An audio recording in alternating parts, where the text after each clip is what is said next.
नमस्कार, प्रश्नकाल में आपका स्वागत है। मैं हूं अखिलेश सुमन और मेरे साथी अरविंद कुमार सिंह। प्रश्नकाल में हम आपके सामने लेकर आते हैं राज्यसभा में पूछे गए अतारांकित सवालों को, जिसके जवाब सदन के पटल पर नहीं दिए जाते बल्कि लिखित तौर पे उनका जवाब सांसदों को दिया जाता है। और उन जवाबों पर अगर सांसदों को कोई स्पष्टीकरण की ज़रूरत होती है तो उन्हें मौखिक सवालों में भी बाद में शामिल किया जा सकता है या उन पे एक अल्पकालीन चर्चा भी करवाई जा सकती है। लेकिन यह बहुत ही महत्वपूर्ण होती है जो अतारांकित सवाल होते हैं, क्योंकि ये रिकॉर्ड में होता है और रिकॉर्ड के लिए, शोध के लिए, आम जानकारी के लिए उस समय की बहुत ही महत्वपूर्ण होता है। तो अरविंद जी, आज हम प्रश्नकाल की शुरुआत कर रहे हैं आपसे। उसमें जो खास तौर पे घुमंतू जनजातियों के बारे में हम लोग सुनते बहुत रहे हैं कि बंजारा कम्युनिटी है, ऐसी कई कम्युनिटी होती होंगी जो कि घुमंतू होती हैं। तो इन घुमंतू जनजातीय समूह राष्ट्रीय आयोग की कोई गठन हुआ है। इन्होंने सैयद नासिर हुसैन ने ये सवाल पूछा है, तो इसका क्या जवाब दिया है सरकार ने कि इनकी क्या स्थिति? इसका जो जवाब दिया है, जो जनजातीय कार्य राज्य मंत्री हैं जसवंत सिंह भभोर, उन्होंने कहा कि 2005 में एक जो जिसको कहते घुमंतू और अर्ध घुमंतू जनजाति राष्ट्रीय आयोग NCDNT, इसका गठन किया गया था और इसके अध्यक्ष जो थे वो बालकृष्ण रेणके थे। 2008 में आयोग ने अपनी रिपोर्ट दे दी। और ये भी सरकार ने कहा कि ये जो राष्ट्रीय स्तर पर कोई निगम स्थापित करने का कोई प्रस्ताव नहीं है इनके लिए। जब ये NDA की सरकार आई, उन्होंने देखा कि उसमें बहुत सारी कमियां हैं, तो NDA की सरकार ने एक दूसरा आयोग गठित किया 2014 के बाद। हाँ, 2014 में जब आई तो 2015 में एक आयोग गठित किया जिसके अध्यक्ष जो है भिखू राम जी इदाते हैं। इसको इदाते आयोग कहा जाता है।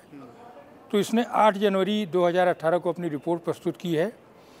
और अभी सरकार ने ये नहीं बताया कि इस रिपोर्ट के बारे में उन्होंने क्या एक्शन लिया, लेकिन 2014-15 के बाद कुछ इनके कल्याण के लिए कुछ योजनाएं शुरू की गई हैं, जिनमें से एक जो डॉक्टर अंबेडकर मैट्रिक पूर्व और मैट्रिक के बाद वाली जो छात्रवृत्ति है, वो सेंट्रली स्पॉन्सर्ड योजना है अखिलेश जी।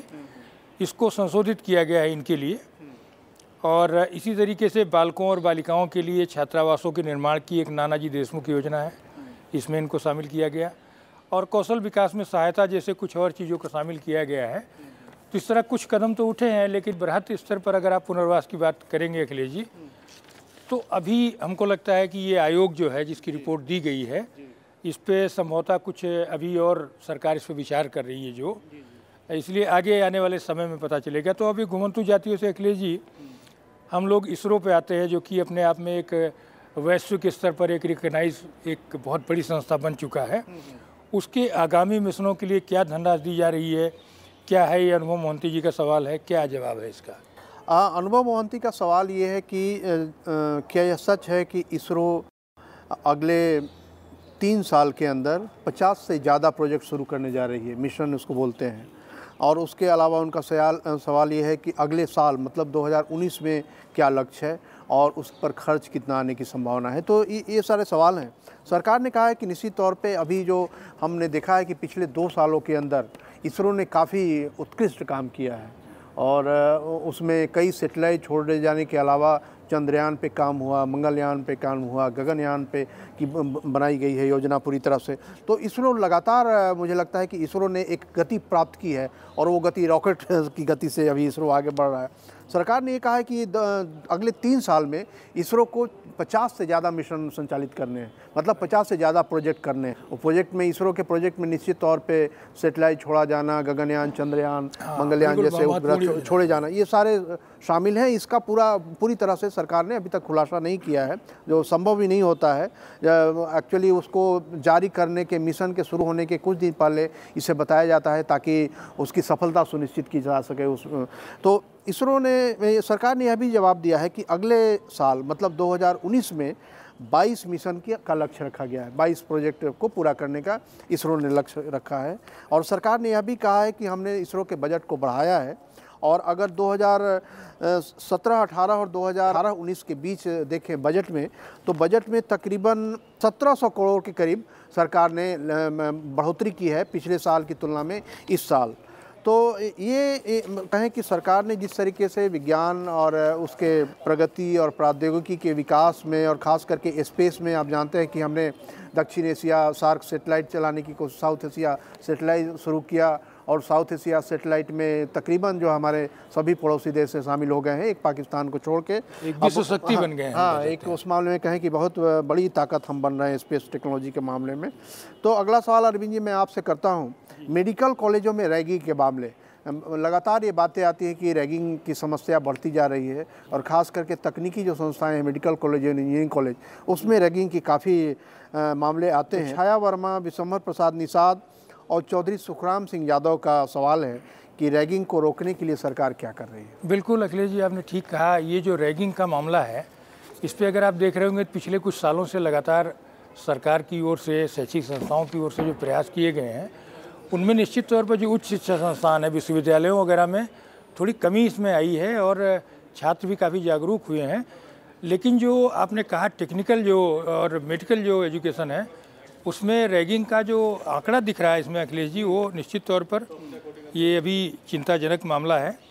और यूजीसी ने इस मामले में इन्फॉर्मेशन दिया है कि जो मोतीलाल नेहरू चिकित्सा कॉलेज है, मेडिकल कॉलेज इलाहाबाद का, उसमें एक MBBS की छात्रा ने, पहले साल की छात्रा ने रैगिंग का मामला जो है वो दर्ज कराया है और वो रजिस्टर्ड कर दिया गया है। इस मामले में जो पीड़ित है उसकी संतुष्टि के बाद इस मामले का 24/10/2018 को निपटान कर दिया गया। तो लेकिन इसमें सांसद ने जानना चाहा आंकड़े क्या हैं, तो इसमें अलग अलग राज्यों के विस्तृत आंकड़े इसमें दिए हुए हैं अखिलेश जी। तो इसमें राज्यवार हैं आंकड़े, इसमें हम नहीं जाते हैं, लेकिन एक मोटा है 2016 में जितने भी देश भर के प्राइवेट और सरकारी जो संस्थाएं हैं उनमें रैगिंग के जो मामले आए हैं वो 515 आए थे, जो कि 17 में 901 हो गए, 2018 में वो 1010 हो गए। यानी ये मामले बढ़ रहे हैं। हो सकता है छात्रों की अवेयरनेस बढ़ी है, इसके नाते भी बढ़ रहे हों ये, लेकिन ये कुल मिलाकर के 2426 मामले ये सामने आए हैं। अब अगले सवाल पर आते हैं।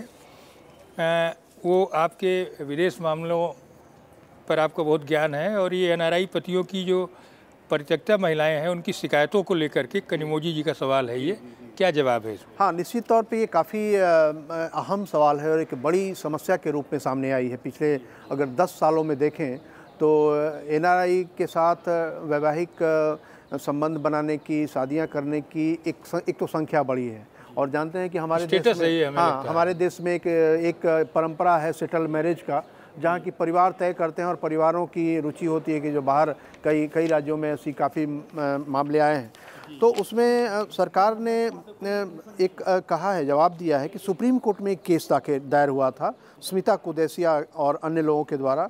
उसके बाद सुप्रीम कोर्ट ने एक आदेश दिया 13 नवंबर 2018 को कि आप जो इस तरह के NRI मैरिजेज हैं और परित्यक्ता महिलाएं हैं, परित्यक्ता महिलाओं को संरक्षण देने के लिए आप कोई नीति बनाइए। क्योंकि सवाल NRI मैरिज समस्या नहीं है, समस्या ये है कि कई बार होता क्या है कि कोई NRI पुरुष यहाँ आता है, शादी करता है, उसके बाद वहाँ जाता है, उनको छोड़ देता है। कई बार यहाँ आता है, शादी करता है और उसके बाद अकेले चला जाता है, यहाँ महिलाएं अकेले रह जाती हैं। उसमें दहेज के मामले होते हैं, पैसा लेने के मामले होते हैं और इस मामलों में अब कौन, कनाडा में, अमेरिका में, इंग्लैंड में कई जगह हैं जहाँ कि वो जाके बसे रहते हैं, उन पर महिलाएँ परित्यक्ता हो जाती हैं। तो इस समस्या के लिए सरकार ने एक कमेटी का गठन किया। Women and child development ministry के जो सेक्रेटरी हैं, उन सेक्रेटरी की अध्यक्षता में एक कमेटी का गठन किया गया इस पूरे परित्यक्ता महिलाओं के समस्या से निपटने के लिए। और ये मिनिस्ट्री ऑफ एक्सटर्नल अफेयर्स इसमें शामिल है। मिनिस्ट्री ऑफ एक्सटर्नल अफेयर्स ने अपने सारे दूतावासों में इस तरह के काउंसलिंग सेंटर की व्यवस्था या वैधानिक सहयोग करने की व्यवस्था, या कई बार अगर महिलाएं वहां फंसी हुई हैं, अपने पतियों द्वारा छोड़ दी गई विदेश में और वो बुरी हालत में है, तो उनसे फिनेंशियल सहयोग देने की भी व्यवस्था दूतावासों में की गई है। और उसके अलावा अपने वेबसाइट पे भी और दूतावास में जाने पर भी बहुत सारे NGO को पंजीकृत किया गया है विदेश मंत्रालय के साथ कि उन NGO से भी आप संपर्क करके जो कानूनी सहायता हो सकती है या अन्य तरीके की जो सहायता की ज़रूरत हो सकती है उस तरीके की सहायता करें। और इसके अलावा बहुत सघन प्रचार भी चलाया गया अरविंद जी, मैं बताऊं विदेश मंत्रालय ने, कि आप इस तरह के अगर शादी करते हैं तो आप दूतावासों से भी संपर्क कर सकते हैं। उस व्यक्ति के बारे में पता कर सकती है दूतावास कि हाँ ये व्यक्ति सही है, इसका आचरण कैसा है, इसकी नौकरी सच में है कि नहीं है, जिस तरीके की नौकरी आपको बताई गई है उसी तरीके की नौकरी में है या कोई झांसा देकर कर रहा है। तो ये सारी व्यवस्थाएं हैं, लेकिन संबंधित परिवारों को भी इस बात की जिम्मेदारी है कि इस तरह की शादियों में जाने के पहले खुद भी जांच ले और इस तरह के बहकावे में या इस तरह के प्रलोभन में ना आए कि एनआरआई से ही शादी करेंगे तो हमारा सामाजिक स्तर ठीक होगा। तो ये एक तरीके से कहें कि सामाजिक कानूनी दोनों तरह की समस्या थी जिसको कि पूरा करने के लिए। तो अब एक अंतिम सवाल आपसे करते हैं अरविंद जी, ये जो आंगनवाड़ी केंद्रों का मामला है, ये आंगनवाड़ी केंद्रों के बारे में काफ़ी इस देश में प्रचार हुआ है, कई बार उनके सकारात्मक जो उनकी भूमिका है उस पर भी हुआ है। एक विजिला सत्यानंद का सवाल है कि आंगनबाड़ी केंद्रों में लाभार्थी की स्थिति क्या है, संख्या क्या है, क्या सरकार उसके लिए कर रही है, क्या है जवाब? जी, बहुत ये महत्वपूर्ण सवाल है अखिलेश जी, और इसमें सरकार ने जो जवाब दिया है वो ये कहा है कि जो पूरे देश में जितना भी बाल विकास सेवा है उसके तहत आंगनवाड़ी में कुल 14 लाख आंगनवाड़ी केंद्र हैं स्वीकृत किए गए हैं, और उसमें जो है जो ताज़ा आंकड़े हैं लेटेस्ट, उसमें 13,63,000 आंगनवाड़ी केंद्र चल रहे हैं, और इसमें 6 साल से कम आयु के बच्चे और जो गर्भवती महिलाएं हैं इनको करीब, इनमें अगर आप इनका आंकड़ा देखेंगे तो 8,85,00,000 ये है। तो एक तरह से आप ये देखेंगे कि दुनिया के जो विशालतम महिला और बाल विकास कार्यक्रमों में ये एक है, और इसका निश्चित तौर पर जो है जो कुपोषण की समस्या है, जो खास तौर पर बाल मृत्यु दर है या मातृ मृत्यु दर है, इन सब पर निश्चित तौर पर अखिलेश जी बहुत सकारात्मक असर पड़ा है इस पर, और ये छोटा सा जवाब है इसमें जो है, लेकिन ये इसका अगर दायरा देखेंगे तो बड़ा विस्तृत है कि ये करोड़ लोगों से जुड़ा हुआ है। जी, तो अरविंद जी, इस तरीके से हम जो अतारांकित सवालों को लेते हैं, राज्यसभा के अतारांकित सवालों को, और हम जब बार बार कह रहे हैं, दर्शकों से भी बता रहे हैं कि ये रिकॉर्ड के लिए आपके लिए बहुत ही महत्वपूर्ण है, क्योंकि बहुत ही क्रिस्प, जिसको बोलते हैं बहुत ही संक्षिप्त में लेकिन टू द पॉइंट जवाब इसके दिए जाते हैं। शोधार्थियों के लिए काफ़ी महत्वपूर्ण है, और जो छात्र हैं परीक्षाओं की तैयारी करते हैं उनको तो निश्चित तौर पे उससे काफ़ी जानकारी मिलेगी, लेकिन आम जनता को भी अभी तत्कालीन समय पे क्या स्थिति है, किस कार्यक्रम की और किस सरकार के किस पहल का क्या नतीजा निकला है, ये सारे जवाब इन सवालों से निकलते हैं। तो इस तरह से हम हर रोज़ आपके सामने आते हैं तकरीबन इस प्रश्नकाल को लेकर, और आज के प्रश्नकाल में बस इतना ही। नमस्कार।